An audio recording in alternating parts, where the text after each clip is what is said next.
ಸೊಸೆಯ ಸಂಕಷ್ಟ ಸೀರಿಯಲಲ್ಲೂ ಹೀಗೆ ಸೊಸೆ ಪಾಯಸ ಹೇಗ್ ಮಾಡ್ಬೇಕು ಅಂತ ಅವ್ರ ಅಮ್ಮಂಗ್ ಫೋನ್ ಮಾಡ್ತಿರ್ತಾಳೆ. ಅದನ್ ನೋಡಿದವ್ರ ಅತ್ತೆ ಇವಳು ನನ್ನನ್ನ ಸಾಯಿಸೋದಕ್ಕೆ ಏನೋ ಪ್ಲಾನ್ ಮಾಡ್ತಿದ್ದಾಳೆ ಅಂತ ಅನ್ಕೊಳ್ತಾರಂತೆ. ಇವಾಗ ಇದಕ್ಕೂ ಅದಕ್ಕೂ ಏನ್ ಸಂಬಂಧ? ಅವರು ಬೇಕು ಅಂತ ಮಾಡ್ತಾ ಇರೋದಲ್ಲ, ನೀನೇ ಅವ್ರನ್ನ ಅಪಾರ್ಥ ಮಾಡ್ಕೋತಾ ಇದ್ಯಾ.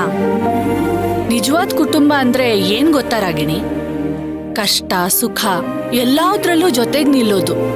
ಈಗ ಅಡ್ಗೆ ಮನೆಯಲ್ಲಿ ಏನಾದ್ರೂ ಸಹಾಯ ಬೇಕು ಅಂತ ನಿನ್ನನ್ ಕರೆದಾಗ ಅಪ್ಪ ಕೈ ನೋವು, ಕೈ ಉಳ್ಕಿದೆ ಅಂತ ನೆಪ ಹೇಳ್ದೆ ನೀನ್ ಮಾಡ್ತೀಯಲ್ಲ, ಅದು ನಿಜವಾದ ಕುಟುಂಬ.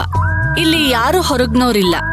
ಗುರುಗಳು ಬಂದ್ರು, ಅವ್ರ ಜೊತೆ ಮಾತಾಡ್ಕೊಂಡ್ ಹೋದ್ರು ಅಂದ್ ಮಾತ್ರಕ್ಕೆ ಇಲ್ಲೇನೂ ಬದ್ಲಾಗಲ್ಲ. ಅರ್ಥ ಆಯ್ತಾ? ಇನ್ಮುಂದೆ ಓಡಾಡುವಾಗ ಹುಷಾರಾಗಿ ಓಡಾಡ್ಬೇಕು, ಸರಿನಾ?